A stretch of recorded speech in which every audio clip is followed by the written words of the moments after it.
I've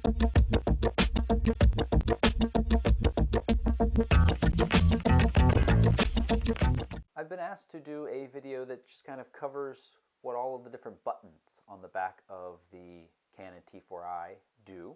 I'm going to go ahead and talk about all the different buttons and some of the different display items as well. So let's start in the display right now.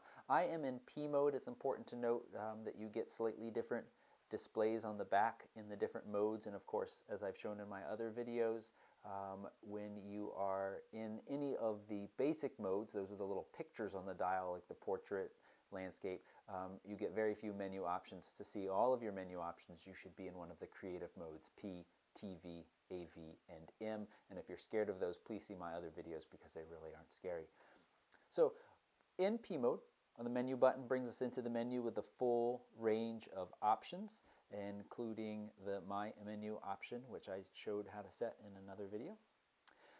It lets me know that I'm in P mode, and there is no shutter speed and aperture displayed currently because I haven't half pressed the shutter. If I do that, it shows what it believes it should shoot at to get a nice exposure. Shows my ISO, shows the exposure indicator right here, and it's centered. Here are my picture styles, my white balance setting, my lighting optimizer. I am in one-shot mode for my focus. This is for the AF operation, and you should stay in one-shot mode for most of what you do. I'm in burst mode, which means if I hold the shutter down, it will take multiple pictures. This is my metering mode, and most of the time you don't need to change that too. That is the area in the frame that the camera is looking at to decide how to set the exposure on the camera. And I am currently shooting RAW, and I know with my card in I have room for 631 more pictures. My battery life obviously is good, and the little cue here as I touched will make these things active. And then you can then touch them or move your use the little control pad over here on this side to move around if you don't want to touch your screen as much. The info button next to the menu button will cycle through a couple different, actually it's just two really, two different screens that show you a lot of information. This one you cannot make any changes to anything that's on the screen at this time. You can simply at a glance see what all of your settings are. And pressing it again will bring you back to this screen. Pressing it again turns off your display, saves a little bit of battery life, and pressing it again brings back to that screen. So usually I leave this screen on unless I'm being ultra careful about battery life. Up here in the top left corner, right by the viewfinder, is a little diopter adjustment. There are directions for adjusting this so that when you look through and it looks focused to you, it is actually focused. This is usually for people that have slightly different vision than 20/20. 20/20 vision, when you look through here and what you see focused should be focused, but you might want to work with that little adapter button. Right now my switch is turned to on, not the video mode, and so this button right here activates live view, and that's all it does. It turns live view on or off. If I am in video mode, live view is automatically on. Pressing this button, of course, starts the recording. Pressing it again stops the recording. Right here I have the AV and the exposure button. I've talked about this in other videos. When you're shooting in P, TV, or AV mode, it is your exposure compensation adjustment, meaning you can hold it down. I'm going to go back to the P mode and turn live view on. I can hold that button down, and I turn the dial to the left, and it darkens my image. You can see that the simulation is showing me that. And if I can turn it to the right, it brightens my image. And you can see that as well. Most of the time you want to leave it centered. I shouldn't say most of the time. When you start really learning photography, you will change it from time to time. When you are in M mode, that allows you to change your aperture, and you hold that down and rotate the dial right behind the shutter button. Q is pretty straightforward. Brings up, I should point out, Q when you're in live view, so I'd press this and then I was in Q, you get these options around the corner of the screen. If live view is off and I press Q, it simply activates the screen as touch sensitive, and it's the same as pressing the Q in the bottom left corner as well. These directional dial pad here, you have your white balance, will automatically move you into the white balance setting, and set will get you back out.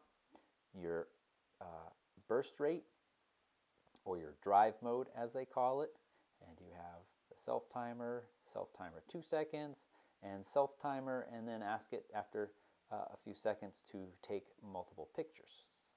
Useful. AF, autofocus mode, we just looked at that through the Q menu. And picture style at the bottom. Picture styles don't do anything if you're shooting in RAW, but if you're shooting in JPEG, they apply kind of development standards to your image. And let's see, we also have, let's see, as it's showing right here, that when you press the drive mode button, you can also get into the remote. Down here at the bottom, we have playback. We'll show you your last picture taken, and then you can use the left and right buttons, the ones that's drive mode, to navigate through the pictures that have been taken. You can, of course, also swipe using the touch screen, and you can do the pinch to zoom just like you can on most smartphones today. That one's a nice picture, isn't it? Okay. And we have the delete button, which will let you delete a single picture that you're currently viewing. I don't spend a lot of time when I'm out and about shooting, deleting pictures. It's just not worth your time. Delete them when you're back, when you've downloaded them back to the camera, unless you're really running out of space and you're in a tight spot. Up here in the top right corner, we have the zoom in and zoom out button. And so when you are viewing a single picture and you're viewing it to fill the screen, hitting the zoom out will show you multiple pictures, and I think you can do it one more time. And then now when you scroll through, it will scroll through pages of your pictures. Zooming back in, we'll choose that one, and you can zoom in just like the pinch to zoom could as well. And you can, then now I'm rotating the dial on the front, and it is moving through these pictures zoomed in.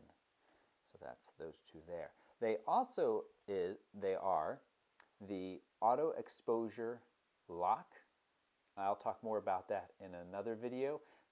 Or you can ditch that and using custom functions turn this button here to your back focus button, which I have a blog post about and is something that if you're interested in, let me know. You should be interested in it. It's a nice change to your camera. It is also, when you are looking through the viewfinder, the way you select your different points. So when you look through the viewfinder, and I don't have any way to show that, you have those little red dots. By default, all of those red dots are used for focusing, and the camera's going to do its best guess to guess what you're focused on. You should be picking the dot you want it to use, and that's better. The T4i, it doesn't really matter. They're all the same accuracy, and that's a difference from the T4i to T3i. That's important to note, but you should still be picking the dot. The dial up here on the top, of course, we've looked at before. ISO button on the front allows you to change your ISO. This is the control dial, or the wheel that we've been talking about, that allows you to change your shutter speed and your aperture and auto and exposure compensation if you're holding down the AV button. Shutter button. On the side of the camera, we have the flash pop-up, which will make the flash pop up. We have the lens release. This is how you take a lens on and off. You push it, you rotate counterclockwise. You line the little red dots up if it's an EF lens, and a white dot if it's an EF-S lens. Hiding down under here, and I hope you can see that, is the depth of field preview. I have another video where I show that. Over here on the side, we have the little infrared port. So if you use one of those little remotes, this is what it's looking for when you're pointing it at the camera. And I think that's pretty much all of the buttons on the T4i and what they do. I realize this was a fairly quick look at all of these different buttons. If you have questions about any of them, please let me know in the comments below, or even better, come on over to my Facebook page where we have a nice community of photographers.